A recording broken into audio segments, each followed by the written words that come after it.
I don't know the quality of the audio, but we'll just keep this if this works. You want to just try this and see if it works? Yeah, because the quality will be fine here. Okay. So yeah, we're recording on our end, so it'll be fine. Awesome. Okay, I'm gonna plug in my headphones, and we'll get going. Cool. So actually, Anthony, on that, should we have a headphone in so that your voice doesn't get captured on this voice memo? It would be better if you can do that, but if you don't have headphones around, then it'll be fine. You have that? Well, yeah. Do you have a headphone splitter or no? I have one. Yeah, we have a headphone splitter. It's just better to do it right rather than not at the outset.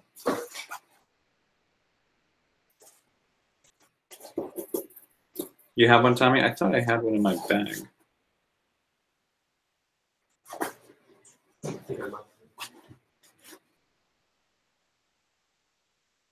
Tommy, even if worst comes to worst, you could put one ear in and I could put one ear in. John, I don't know if the microphone will go through. What's that? We'll just find out. Is that your phone? Oh, you got to turn that off. My computer just.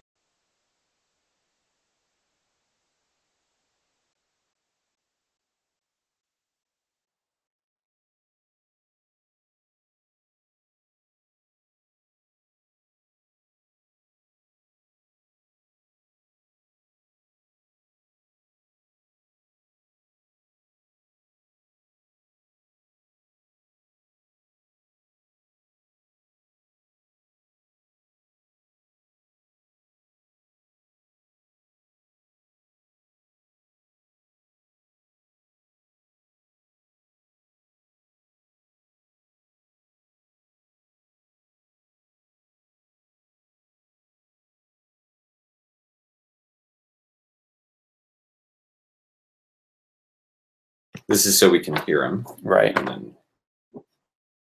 Cool. Let me know if you can. Yeah, it looks like our mic's working just fine. Can you hear him? No, he's not talking. No, he's not talking yet. But we just have to make sure that this... What does this thing do?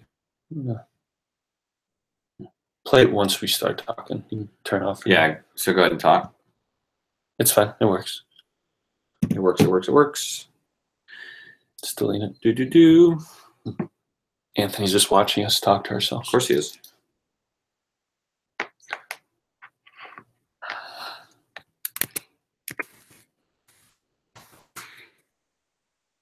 Didn't we have? You know what I might actually buy? Is one of those blue. I was about to buy one because I was thinking about buying one. Some of those like headsets. Does your AKG have a mic on it or no? No. You can get one that has that. It's like $40 more. I didn't do it. Is it down here or is it like it connects like this? It's kind of lame. Yeah. Those look lame. I'm back. I'm alive. Sweet. Can you hear, dude? I can hear. There you go. Cool. We're good. Can you hear? I can hear him now. You can hear him? Yeah. Yeah. We're on. Sweet. Cool. We are here. Okay, so let's just where I'd like to start would just be in talking a little bit about who you guys are and what you're doing right now professionally. Maybe like spout off some resume things that'll impress people. Give your location, where you are in the city, and then I'm actually really interested in just like hearing about your family life, because it sounds like, you know, your brotherhood has been a part of like pushing both of you to being as excellent as you are, and like the alliance there has really propelled you forward, but also like your family is really extraordinary, so I want to get into that too. And then after that, maybe we can hit on maybe trends or things that you guys are seeing happening in the world of technology or in marketing that perhaps those of us who are working inside the church aren't seeing. Any trends or just interesting developments that you're excited about. So how do you guys feel about that kind of format? Yeah, great. I think it's a good format. Yeah. Cool. Do you want to go ahead? Sweet. Do you have anything? Do you have anything that you guys are like, man, that's on my heart, I just want to say that, like just a topic that you really care about and would love to have a platform to speak about? It's a really, really good question. My answer is probably going to be a little bit cliche, but I mean, you kind of hit on it a little bit, Anthony, but the importance of building a community around where you're at and around your beliefs and also around sort of non-beliefs, things that you need to kind of explore and accept on your own, I think is really important. And I know in my own experience, like just growing up, we were sort of going through that experience together as a family, and we're very, very forward in our religious beliefs, right, in our Catholic beliefs. And my parents sent us to a school that was that took an oath to the magisterium of the church, so it wasn't like to the diocese or anything like that. So it's pretty intense.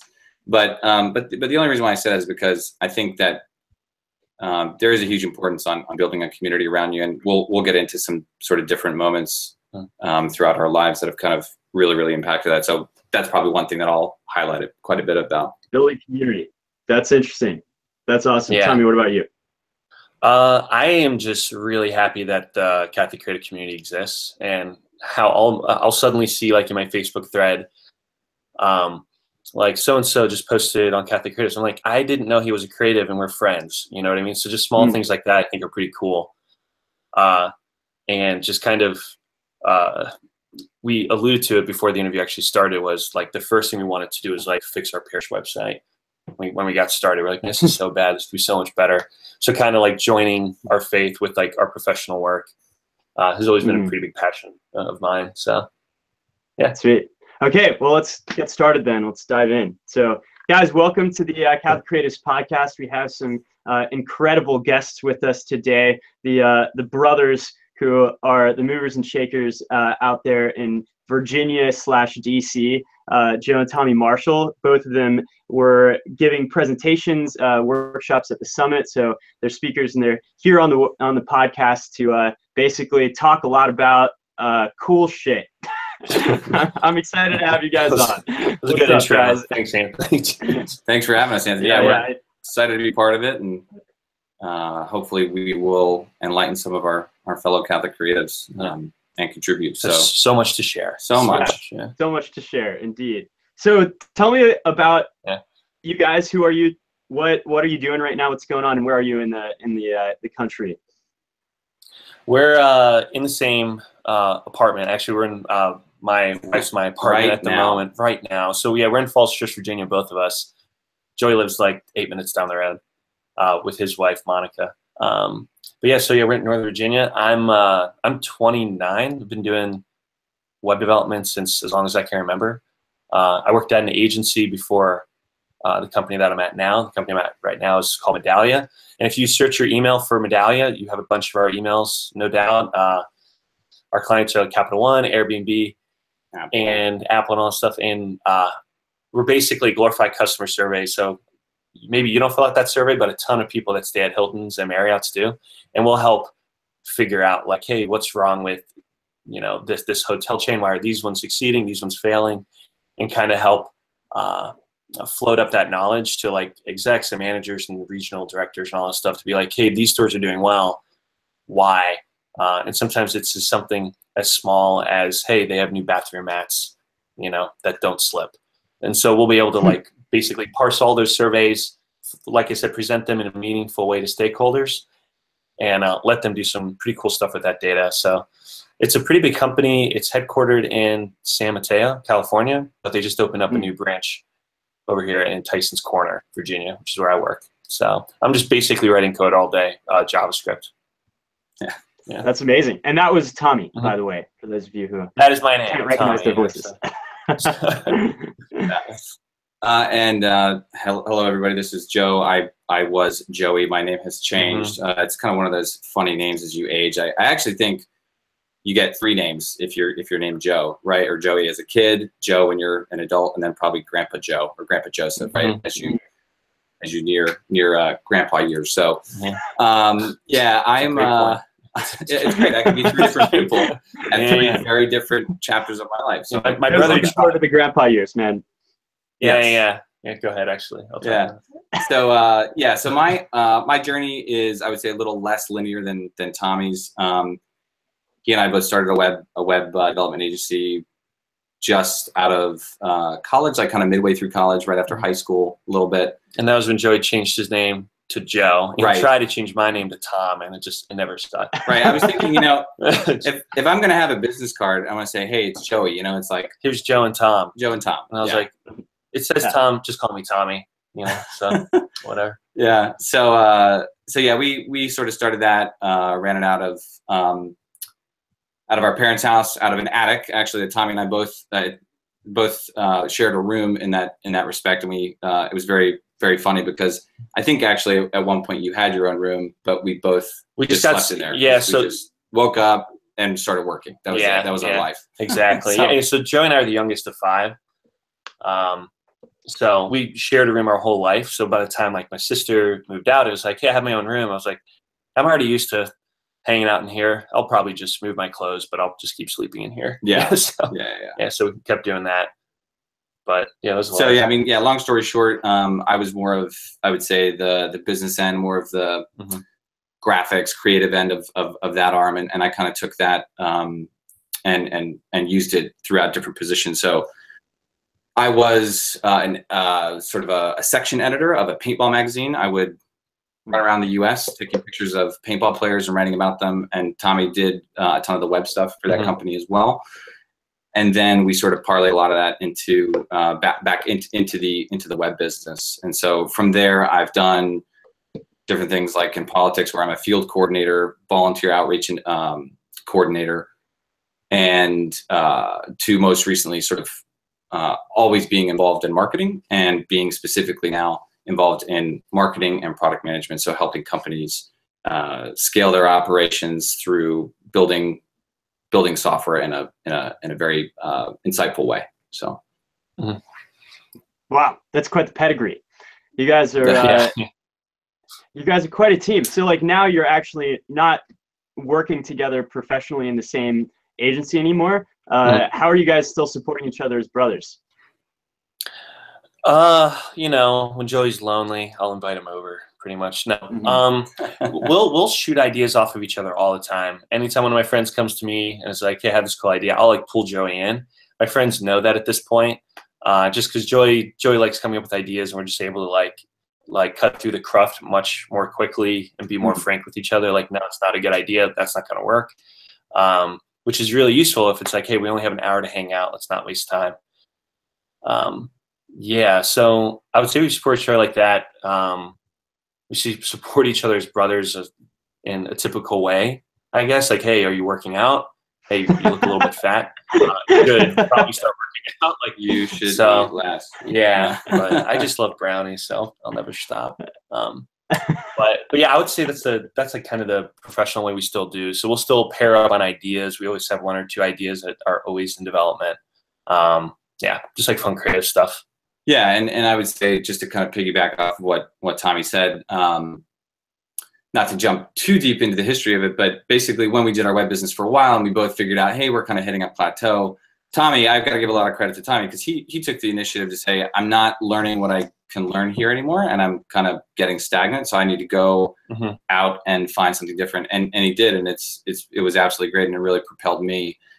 And at that point, actually, he had procured a job in Falls Church, and I was like, okay, I gotta, kick my own ass into gear and then get going. And so I did, and then we both moved out of the house and moved in with some of our friends, and we had a great time. We were in a band. We recorded an album. It's on Spotify. It's old now, but we still love it. So which is totally available on Spotify. We'll put the link in the show notes so that everybody can discover. We get like 80 cents a year, through ASCAP. Awesome. So if you guys can just keep playing through Spotify, that would be great. But yeah, so like basically when Joey and I, so we did our own business for about 5 years. That was starting like Joey said, about 2010. The reason why we kind of decided, hey, we should slow down and close up shop was because we were an S Corp, and anybody that runs their own business is a corporation or an S Corp at that. It's kind of difficult to maintain how much money you owe the government. And we were just freelancing. We were just living at home. Yep. Pretty much doing P90X back to back to back, going in the pool, working out, and then actually doing our job. So I don't know, it was a pretty fun life for a while. It was a great life. It was a great life. Yeah. Big regrets leaving now. But the funny thing about it was like, then one day we're like late on taxes, just the smallest amount. And the IRS is like, you owe us like $10,000 or $30,000. Yep. We're like, we don't make that much money. So that was what kicked me into high gear to be like, man, running your own thing, there's so much freedom to it. Like, yeah, you're the CEO, you're like the creative director, you're all this stuff, but you're also like the janitor, you're the accountant, you're all these these totally unfun positions. So that was when I realized, I was like, I don't really want to get super into that stuff because I feel like it was pulling me away from what got me into it in the first place, which was like doing the creative aspect of it. Yeah, so that's kind of like the history of our little business. And now from that agency that I joined in 2012, I was there for about 6 years. Wait. You can't just skip over the IRS calling you, saying you owe $30,000.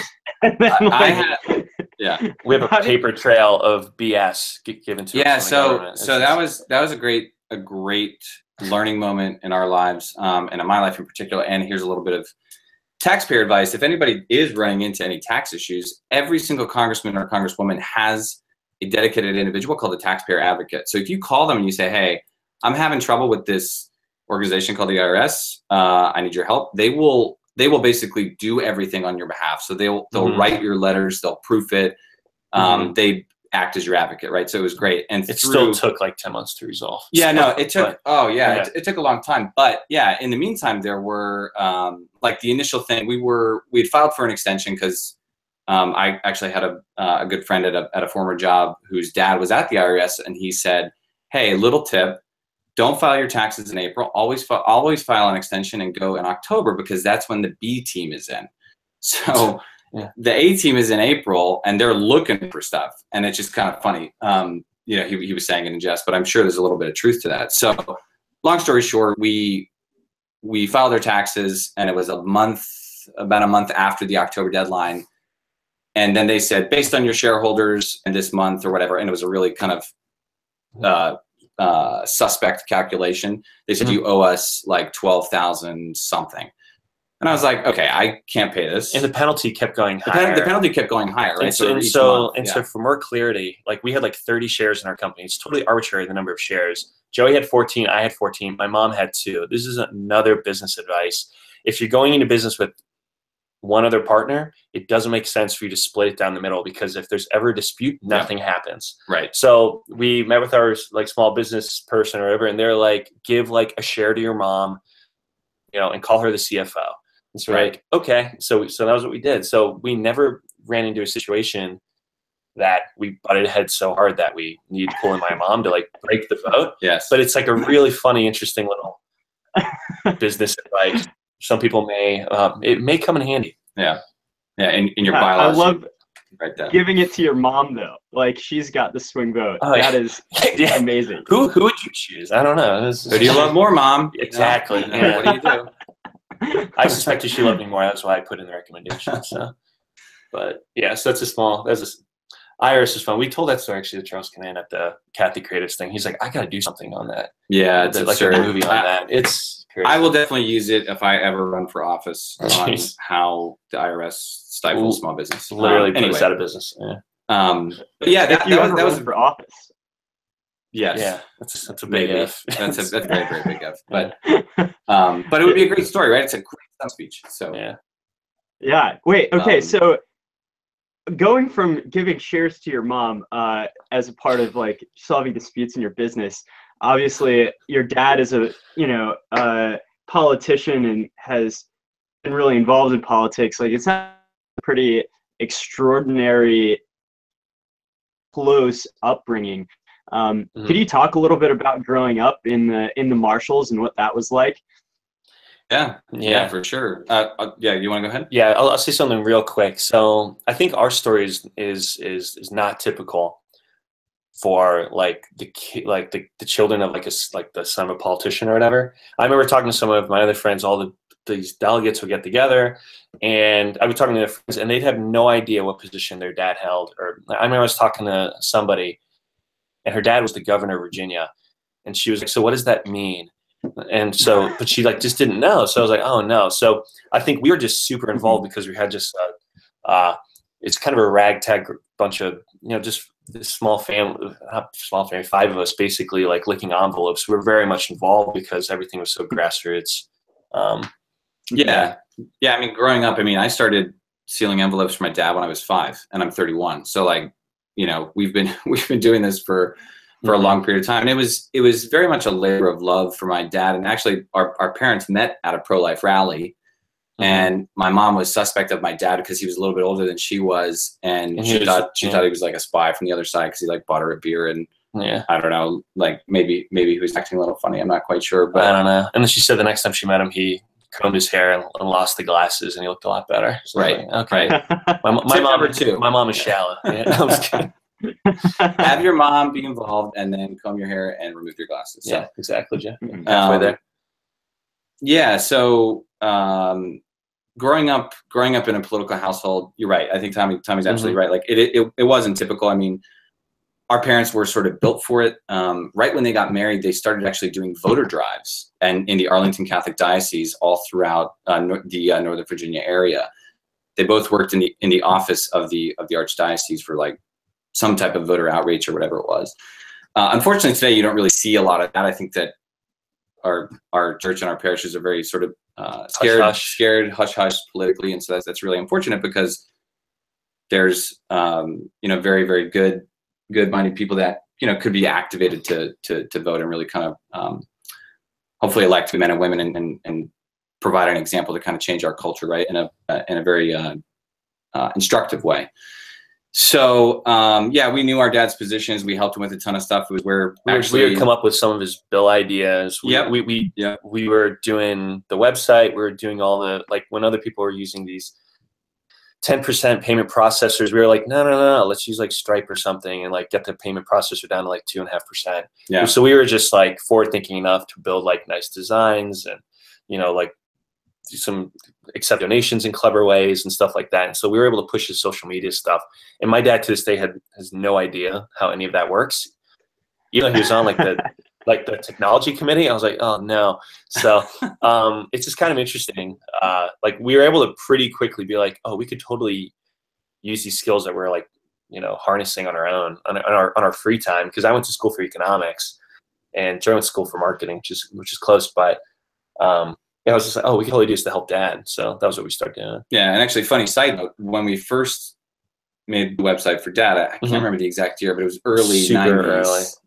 And it was mid-90s. Yeah, mid-90s. We put on the bottom of the website made by Tommy and Joey Marshall.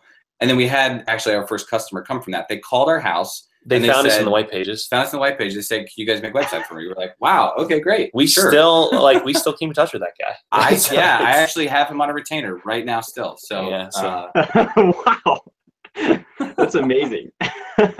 Yeah. No, that was pretty cool. That was what got us into doing our own thing. Yeah.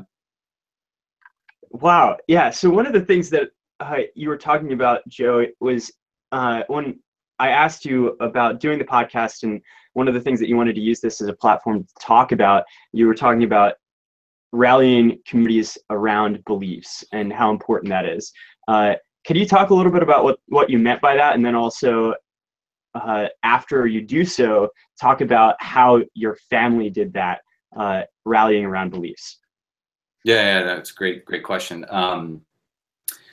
So what I meant by that primarily is that growing up in the community that we grew up in, I kind of briefly mentioned it earlier, but our parents were very intentional with where they wanted to be and and how they wanted their children to be raised, and I really give them a lot of credit, because going to the schools that we went to, although every school that you go to or every organization you have has its flaws, you really see the fruit of it after you're in the world, sort of using those skills and using those beliefs that you've had cultivated, right? And I think one of the biggest things for me was like growing up in the small community that we grew up in a small suburb of, Northern Virginia, DC area was called Manassas, and all of our friends went to the same school, right? That's pretty typical. But what was not typical about it was the level of proactivity, I think, in the community. So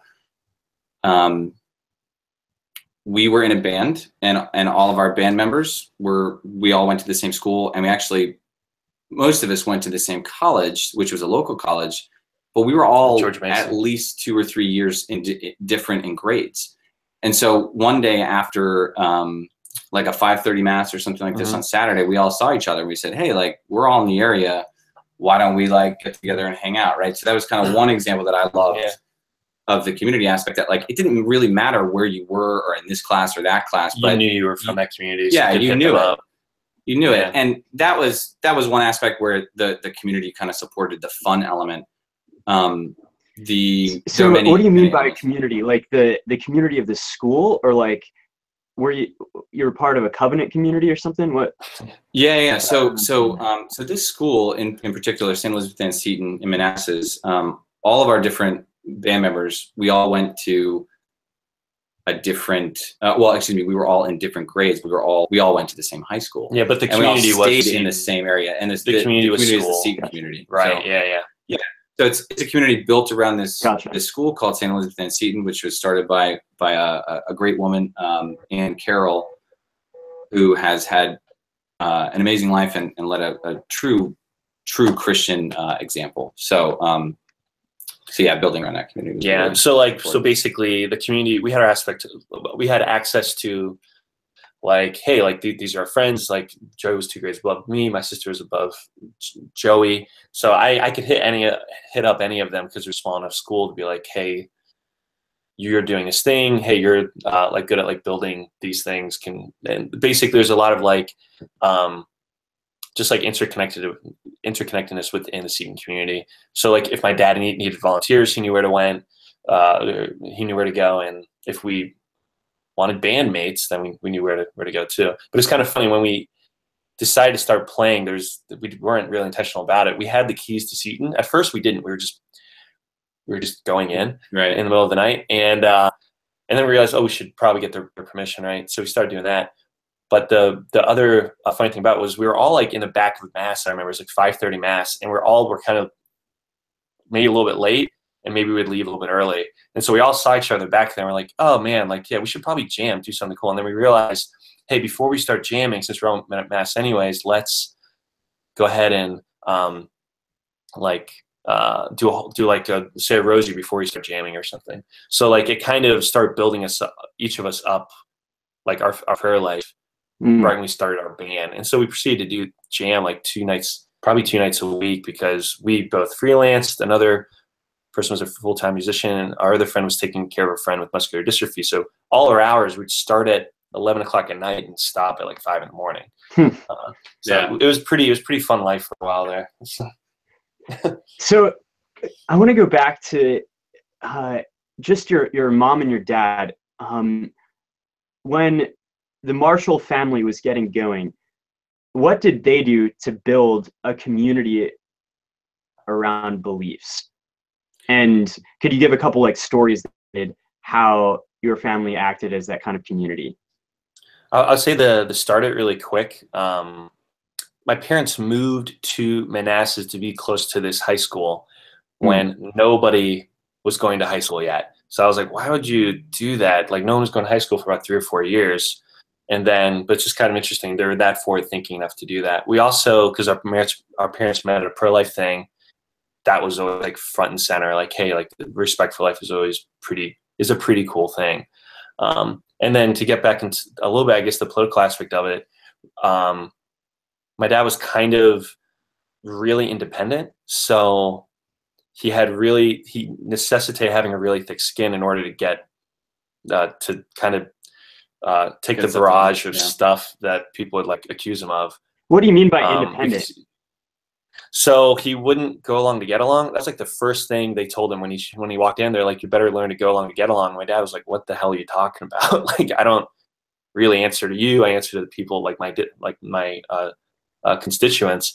So that's like completely typical. So everything that happens at the federal level that everybody hates about politics, it all happens at the local level. So like friendships are so short-lived. They're like, Yep. hey, you're great. And then all of a sudden you're like, why did you just vote to kill all these pro-life bills, you know, in a subcommittee where there's no recorded votes where they can say, hey, we're pro-life, but then kill the bill secretly and not be held accountable. So like random stuff like that, my dad would start being like, hey, Democrats, these politicians over here are unhappy about where they stand. Let's team up and do this.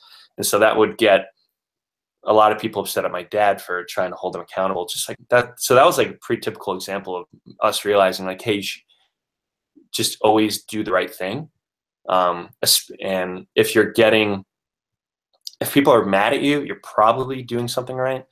Yeah. So that was just like one small belief that I kind of maintained through adulthood. Yeah. And just to kind of piggyback on that a little bit, like our parents were very, very dedicated to their faith. They're third order Franciscans. I think my mom grew up and was heavily involved in Opus Dei for a while. And so building the community up around those beliefs were really important. So like the respect for life, being a strong Catholic, being a good example, right? Like being normal. Yeah. being a normal, good Catholic, something that, you know, people can learn by your example is really kind of like the best way to explain our teachings, right? Or one of the better ways, I would say. And whenever there were times where, hey, let's organize, you know, parts of the school to go down to the March for Life. Let's organize a group of people to go for Respect Life Sunday. Everything originated at the school, and there was just such a hub there, and it really impacted me quite a bit because all of my siblings went through the school, so all the teachers sort of knew who you were, like right when you started, which was also interesting. It could be bad or good depending on who preceded you. Yeah, exactly. They're like, wait, your brother was who? Okay, yeah.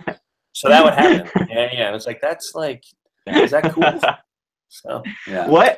What's like when people think of the marshals, like I'd say a teacher is like, oh, it's another marshal. I know what's going to happen. Like, what are they expecting? I think until my brother and I, and probably Mary, they're expecting kind of a jokester or maybe a troublemaker. I don't know, but not like big trouble. It's just like small things, like I don't know, things that'll get you in detention, but you wouldn't have to go to confession for. That's like the typical. Yeah. So, but that was pretty much it. And I like, so my group of friends was always like, I was always pushing the envelope, but I knew when to stop. So I was trying to be, I'm like a people pleaser. So I was trying to please the teachers at the same time while like trying to like hang out and please my friends by being a huge jokester and pulling these pranks. So I like really navigated that gray line very well because I never had detention. So. Yeah. Well, it's funny too. Thank you. It's interesting because like, you know, kind of where you kind of fall in your family line, I think can impact sort of how you act, right? So, and we're the youngest. We're the youngest in the litter, and so going through life and just sort of experiencing that big part of our life, which was Seton High School.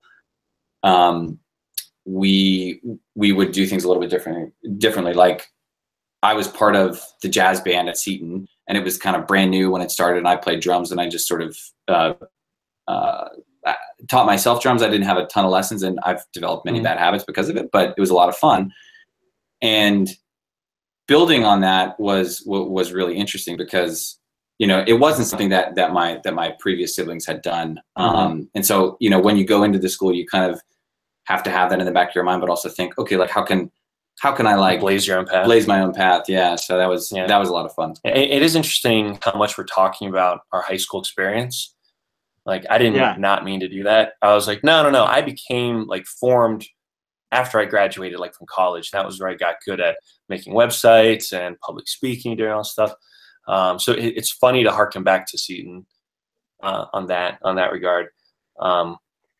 But yeah, I mean, so the other thing to like, I think, call out, which is important, which is, I think, contributes to why Joey and I are so close and why we have such a strong affinity to Seton and the community aspect of it, was when it was in 2011, our brother, our oldest brother, passed away in a car accident. And what the Seton community like immediately came over like 30 minutes later and just started taking care of everything. So that was, and I think like that's the reason a little bit why Joey and I started forming a stronger bond, because we were the last brothers left, so to speak. So I think that was, I think that's a big reason why Seton's always been pretty near and dear as well. Yeah, I mean, when like I distinctly remember when that whole experience happened. Obviously, it's a very traumatic event, you know, that anybody can go through. And I was on the JV basketball team at the time. I was 15, and we were, you know, doing basketball practice, and sort of like a quarter way through. Very, very good mentor of mine, family friend, huge friend of the Seton community, a gentleman named Pete Grimberg walked in, and he was my confirmation sponsor. And he came in and he said, "Hey, you know, I need to take Joey home." And that was such a natural extension of the community, is that my parents were at home, like, dealing with this, and then somebody from the community stepped up and brought us there. And then the amount of prayer and community support that flowed out of that experience was just nothing short of amazing. I mean, at the funeral, the entire school attended, and they took off the day. And it wasn't like necessarily like my brother Chris was a friend of everybody, but everybody knew him because he was a jokester and he loved having fun. But you know, that is not something that I would have expected out of any school or any community. But it was such an outpouring. It really impacted us. So yeah. That's one of the things that you were saying about the way to grow community around beliefs, that there's this really inextricable link between pulling people around specific beliefs that they all are really are like gathering about, but also to like help them to live those out and show them how to live those out. It's like a part of how this works. Like, could you talk a little bit about in that experience, what you feel like the beliefs were of the school that you were starting to see being lived out? Yeah. And also after that, how that affected the way that you look at building communities. Yeah, I think this idea that dying isn't the worst thing that can happen to someone, right? And so like, and how like basically the soul lives on, right? And the importance of prayer after the fact, and just how far just like cleaning out our fridge went for my mom. Like someone came over and they just cleaned out our fridge, and it was like, that was like such a big help when the accident happened. I remember my mom just like so thankful for that one small thing. So just like basically helping out in any way, not asking what can I do, just doing it. I think it just goes a long way. And then the importance of prayer was huge. Like afterwards, it was rosaries after rosaries after rosaries after, you know. And so I think those things went really, really far. And then it kind of like cemented, because then like my brother's best friend's dad passed away a year later. It was just like a really rough year for the school.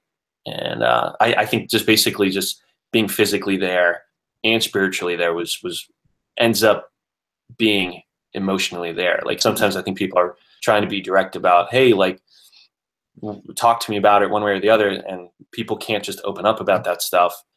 But I think if you're just physically there and you're spiritually there, the words will just kind of like fall out. Yeah.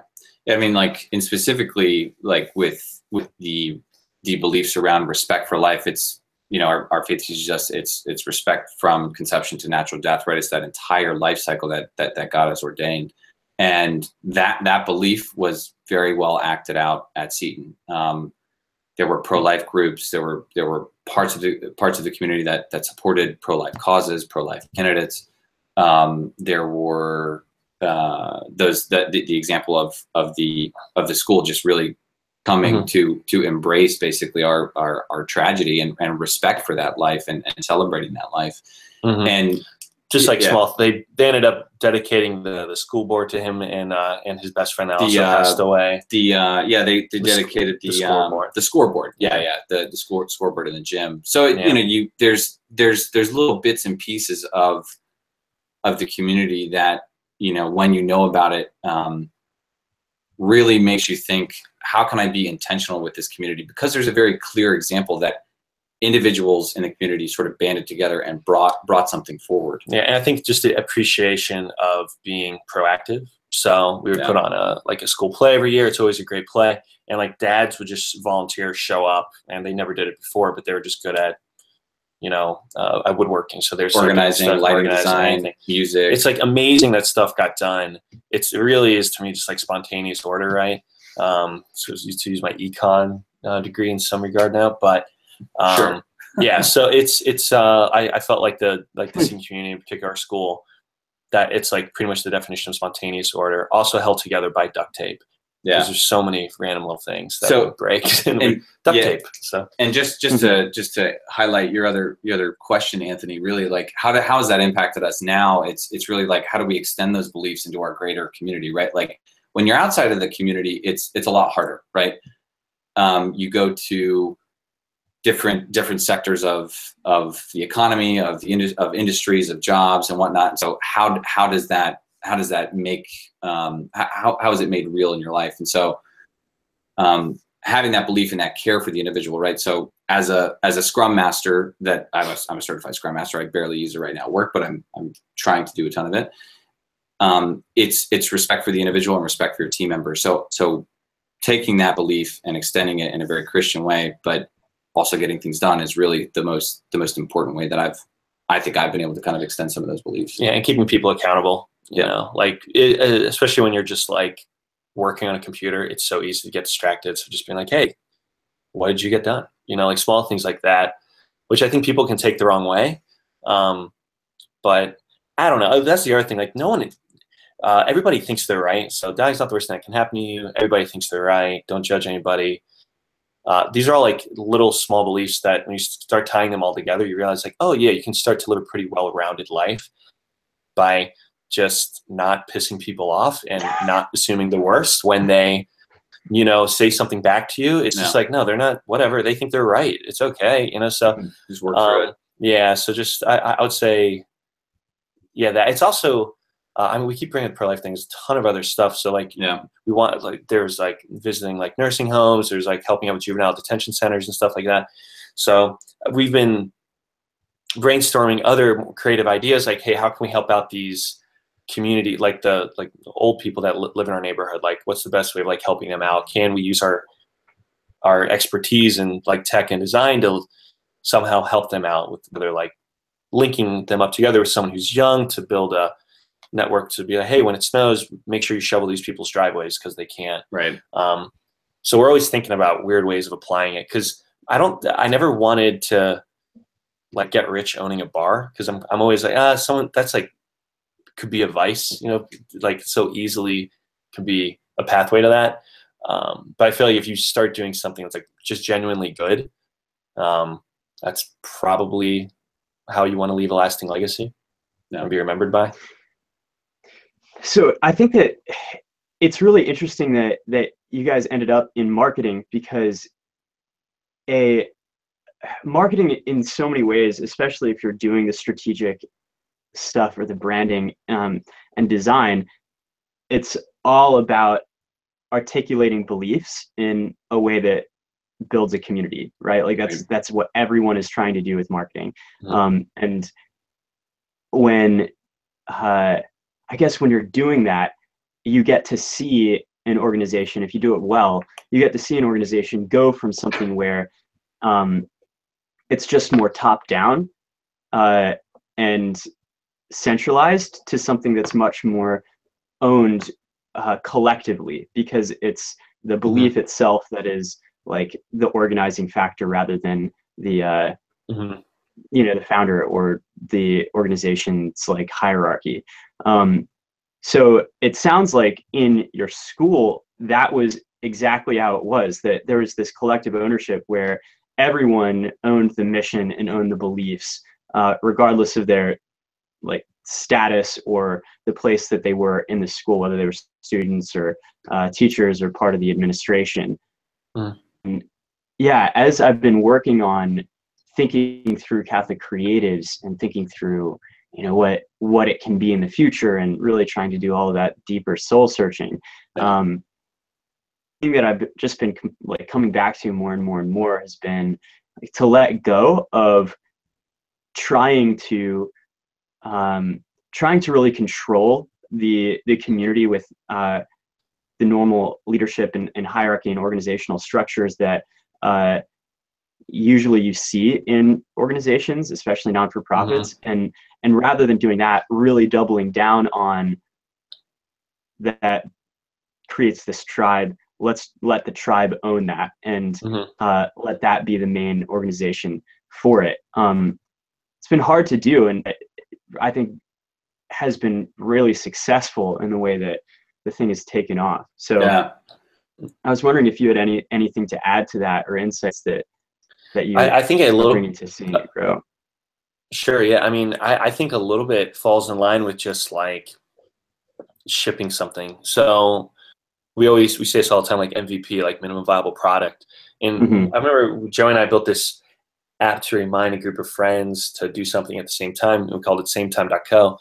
And we just sat on it for so long, and we realized, like, hey, this is like an MVP. We kept trying to steer, like, hey, no, it's not done. People want to use it for waking up. No, they want to use it for, you know, working out. Like, so we kept going through these iterations of names and designs and branding. And then finally we just shipped it. And we realized there's like people were using it in ways we never intended. So people were using it to remind themselves and a group of friends to take medicine. I think it was a dog, you know, so it was like, hey, remind so-and-so to take this pill, AM and PM. Another group was using it for like stand-ups, to be like, hey, we're meeting every day to talk about this thing, let's do it. And so it was really interesting. So people were using it in ways we never intended, which was really cool. And then after that, we were able to kind of take a step back and be like, man, we never thought that people would use it like this. Like, Facebook was not supposed to be Facebook. It was just supposed to be a network to rate pictures. Like, that was all it was. So I think when you take that step back and you kind of let your community that you didn't realize that you're a part of now, which is now bigger than you, and you realize that, start to kind of, it kind of just takes the wheel and just kind of starts guiding it in a way that you didn't anticipate. But I feel like it always ends up being better. So it's interesting. Yeah, I'll just make one quick comment. I think probably one of the best moments that you can have in creating an organization or a brand or a product or whatever is when one of your customers comes to you and they say, I could use it for this. And you never ever thought of that. That's when you know that the customer is really, really taking ownership, and that they've now made basically a different emotional connection. So I think specifically with Catholic Creatives, I very much view Catholic Creatives as a canvas, as a hub for exchanging a lot of ideas and a lot of the things that we all see in the church that we are maybe dissatisfied with, or hoping, you know, we can aim to improve, right? And you can see this in business, and you can take constant examples which are really, really interesting. Like, one brief example is when you go to a dry cleaner, right? It's typically, there's a counter, it's a little bit messy, there's lots of clothes hanging, and it just feels kind of strange, right? It's not a very beautiful moment, let's say. There's some company around here, and they're called the Press, and they take a very artistic approach to it. You walk in, there's warm colors on the wall, there's wood, there's like coffee, and you really don't feel like you're at a dry cleaning place, right? So like, so taking something that exists in the church that we know that is sort of a subpar experience, and how do we take that and amplify it so that people can then make a new emotional connection? I think that's kind of one of our biggest challenges that we have. And the other interesting thing that I was talking to Marcelino about was, how do we take the things that are really successful that the church is doing and incorporate that into our professional life? I think we were talking about, it's just like, like just like being really vulnerable and being like, hey, yeah, like this is not a good idea. Like, why do you believe that? And kind of like getting back at the core of it, basically examining your conscience. Like that's what a retrospective is. It's like, what went wrong with this project? And if you do that every day, like, hey, like, was I a good worker today? You know, did I put in an honest day's work for an honest day's pay? I don't know. I feel like that can go a long way too. So I think being creative and trying to pull out bits that are really awesome about our faith and pull it into professional life could make both better. Yeah. Well, I think one of the strongest parts of the specifically Catholic worldview is the incarnating of the abstract, that like we're a sacramental people, and therefore we are about taking these beliefs that are invisible and are abstract and turning them into rituals, into relationships, into experiences and moments for people.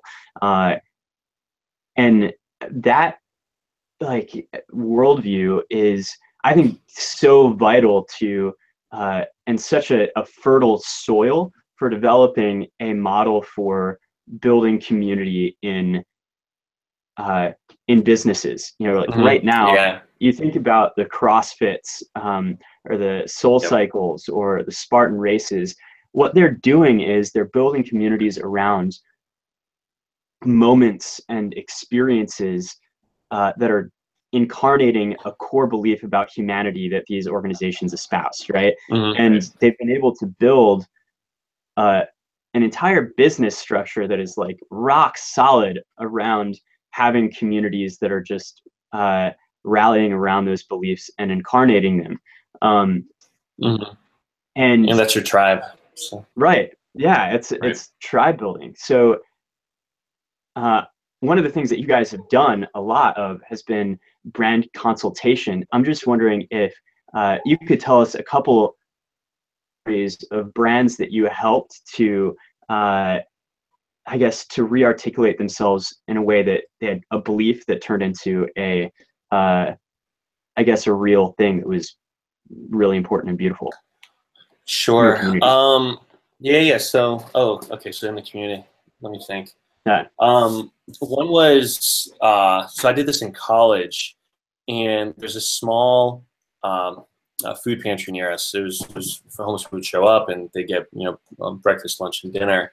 It was called the Lamb Center, and their website was just so bad. Originally, I was going there for months, just like helping hand out food and talk to people. Before I actually realized, I'm like, oh man, their website is so bad. Like I should totally help out with this. So then I just redesigned their website. So I was like, oh, that'd be good, and it ended up being great. And they were able to finally start accepting donations. That was like just a small little thing. In my professional life, had to work on some really cool concepting ideas for Puma and ESPN. One of which was like nominated for like a sports Emmy, which I didn't know was a thing until they're like, hey, you got nominated for an Emmy. I was like, that's okay. Was it? So it was Anatomy of a Pitch. A Webby Award too, or something. Yeah, we got a few. Yeah. So yeah, I was really fortunate to have like awesome designers build stuff for me, so I could just, as long as I built it and made it look like top notch, it would just start winning awards. So it was a pretty fun. We'd always go after these clients that were typically not creative. So like it would be in finance or it'd be in just anything, like a shoe company, right? It's kind of like other than like Nike, Adidas, and Under Armour, like what are they doing? So yeah, it was really cool to be able to flex my muscles in that. The other thing I really learned in those meetings, those brainstorming meetings, was don't say something unless it's like truly novel. Like don't waste anybody's time. And because you don't want to waste anybody's time with a subpar idea. So I realized that was when I first got started, I was like just talking all the time. Now I'm like, I really need to shut up and listen. And only say like one or two ideas and keep that quality over quantity pretty good. So yeah. I don't know. That was those small examples. So the question is stories where you helped a company or organization to articulate beliefs in a way that helped to build a community. Yeah. Gosh. Yeah, I mean, that is a hard question, but I'm trying to think of an example or two in sort of church life. So this is not necessarily something I would say tangible. I could point to, because I didn't do any design or whatnot, but I did do sort of word of mouth promotion. Father Serby, who's a great friend of ours over here, Father James Serby, he's now the chaplain at George Mason University, where we both went to college. When he was at St. Charles Borromeo, which is a church sort of right in the hub of young professional life in Arlington and Clarendon and Boston area. Everybody graduates and everybody graduates to make more money and whatever. Yeah, and then spend their money at bars and do all sorts of things every week. Every week. So he started a little setup. Every Wednesday he had basically a holy hour, a confession, and then a little talk during that holy hour, and then afterward everybody went to the pub. So he called it P3, prayer, penance, and pub. And Tommy and I were both there, and he had said explicitly, like when we sat down with him, he said, I want to do this. This needs to be an alternative to what is out there right now, and I don't want to advertise about it, but I do want people to come. So we went out and we said, hey, you should come to this thing, right? And so we would just literally grab our friends and bring them. And it started with like There's 5 just people. Originally we were just doing holy hour with them, and Right. then we're like, we should make this a regular thing. Let's do Wednesday. Okay, cool. We should go to the bar after. Cool. And so it just kind of blew up into this thing, and now it's regularly 200 plus attend, and now it's in New York City. It's in I think like Philly. I think it's in maybe even be in Dallas. It's called P3, Prayer Penance Pub.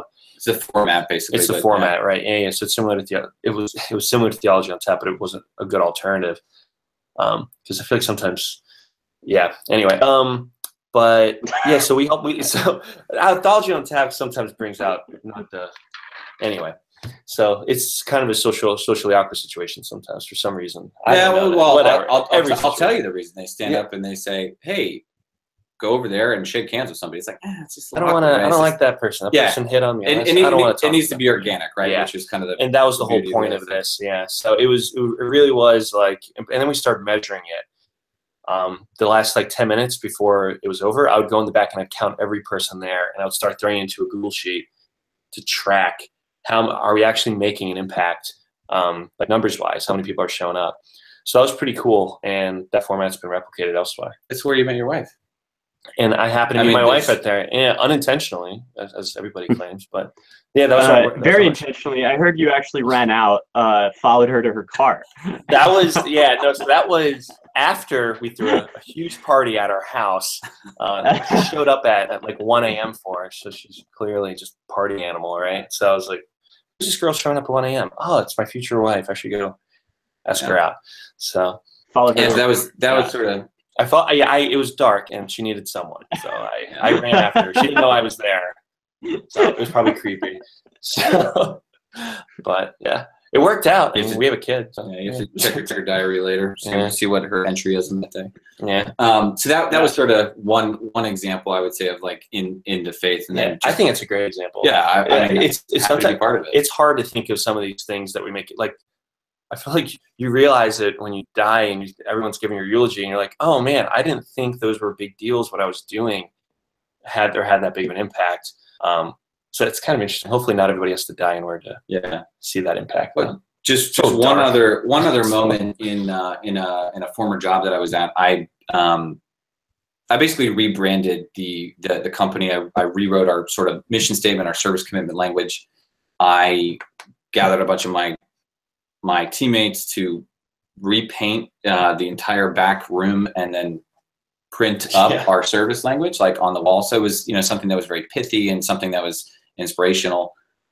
And you changed the color from gray to blue. Yeah, the whole place was stuck in the 80s. So we no joke. I mean, it literally had not changed since the 80s. So we went in there and we took bright red paint and bright blue paint, like our brand colors, and we did the entire room in that.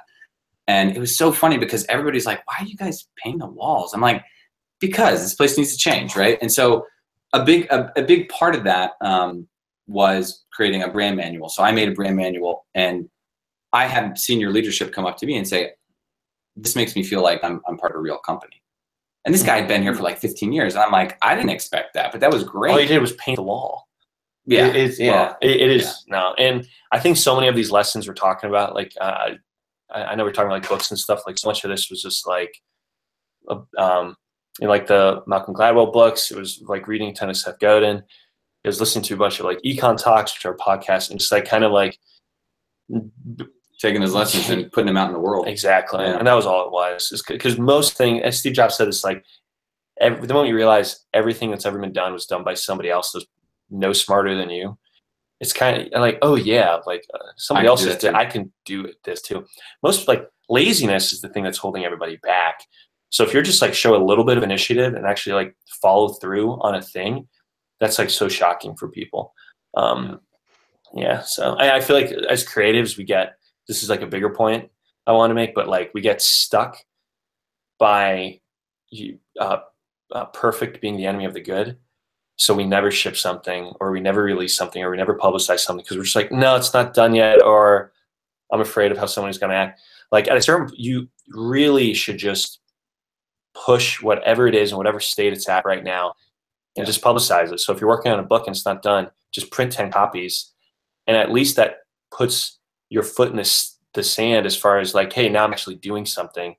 And hey, if that book gets popular, you have these 10 books that were the original, and now they're going to be worth $1 million someday. So we realized that with products that we were working on the side, like just ship it and get feedback later. Because we could spin our wheels redesigning something or rebuilding something over and over and over to fit an audience we thought it would fit. And then we ship it, and then a totally different audience of people taking prescription medicine and, getting reminders to work out at a certain time, just totally different. Yeah.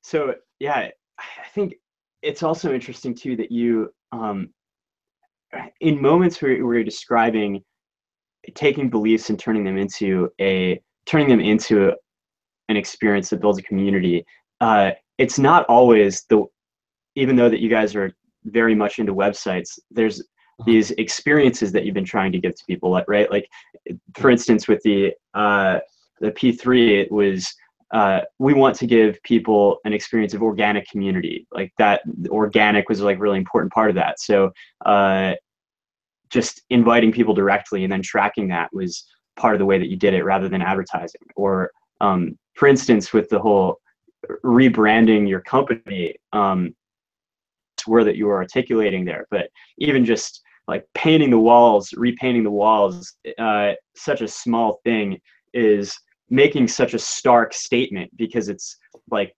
putting down in the physical world, almost like a stake in the ground, all of this work that has been done in sort of the soul-seeking abstract stuff. It forces it not to just stay and live in that, I guess, ethereal world of thought. And once it's put in the physical, it's like almost shocking. Yeah. You know, it's actually really interesting too, because when we did this rebranding effort at a former company, a lot of people were asking me, like, again, why are you doing this? Why are you sitting on an exercise ball? I'm like, well, I'm sitting on an exercise ball because my back hurts and I want to, like, bounce around a little bit, right? And I'm gonna hatch somebody too, right? No, I'm just kidding. But that was good. Yeah, I should use that. Yeah. But part of the reason, like, why you do that is to build a ethos, right? And when people go into a different environment, it definitely impacts the way that they view something, right? Like in a retail establishment, this guy named Paco Underhill wrote a book called Why We Shop, and this guy brings it to a science. It's unbelievable. But basically, like, they would go around different retail establishments and they would look at customers, observe them, see how many times they touched a piece of product, and then how did that translate into, like, sales? Did somebody do this, that, or the other thing with it? And he talks about, like, the decompression zone. Right when you walk into a retail establishment, what's the immediate sense and thing that you feel? And so how we do that with our lives and with people specifically, in every moment that you don't have the benefit of a physical space, like, how are people going to be viewing you and viewing what you represent in your decompression zone that you're going to make for people, right? Are you warm? Are you friendly? Are you, inviting? Are you are you a true example? I mean, I couldn't remember. I laughed a little bit about it now, but when we were at George Mason University, we would go back and forth to the Catholic Campus Ministry a little bit. There was an individual there, a missionary, who had a smile on her face all the time, and I was like, "What in the world is she so happy about?" Right?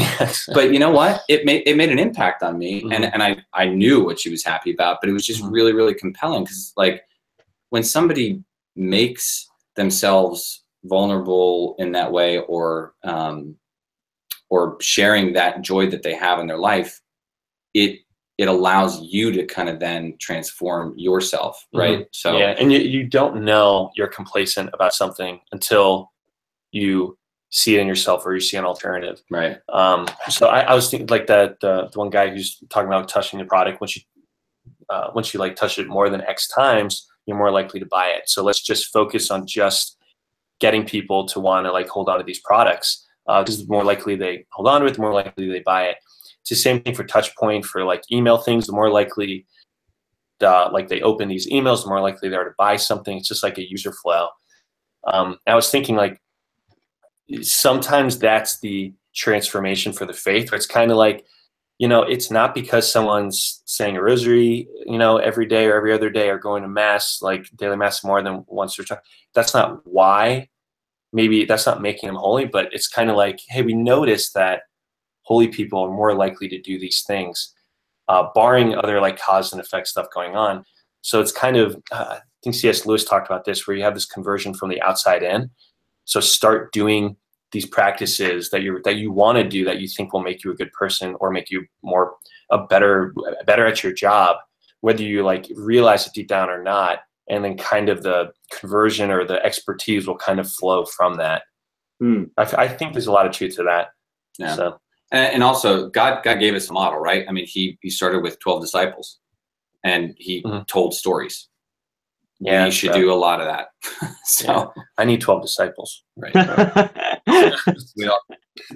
That's my takeaway. I don't know. Yeah. I think it's the same thing for an organization or company, right? Too, that it's not just a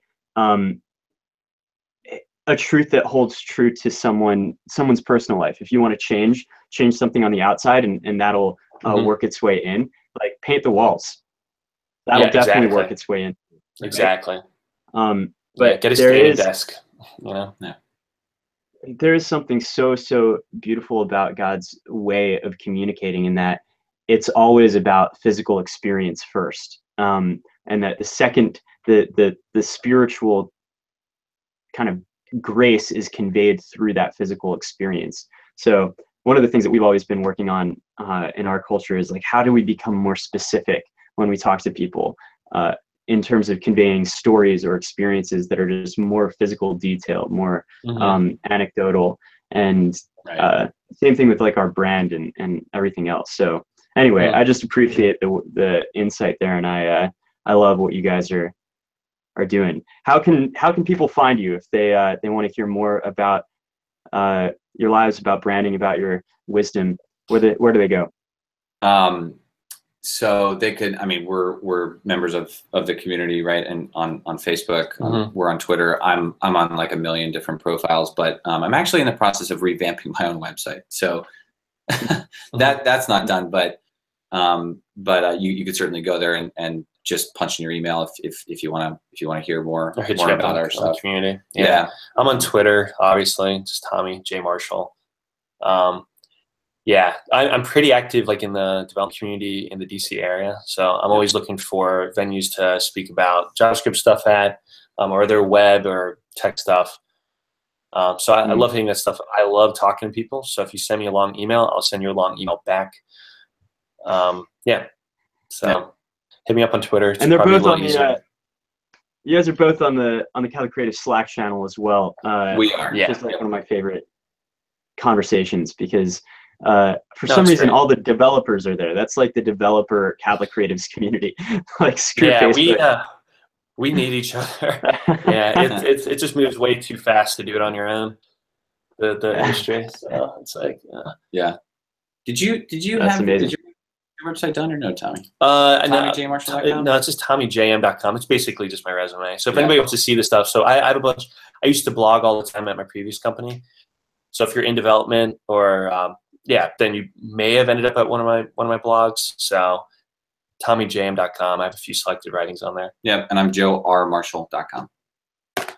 Sweet. All right, guys. Well, thank you so much for joining on the podcast. It's really, really an honor. Cool. Thanks so much for having us. Yeah, thanks, Anthony. Yeah, you guys have a great rest of your day. All right, take care. Peace. Bye.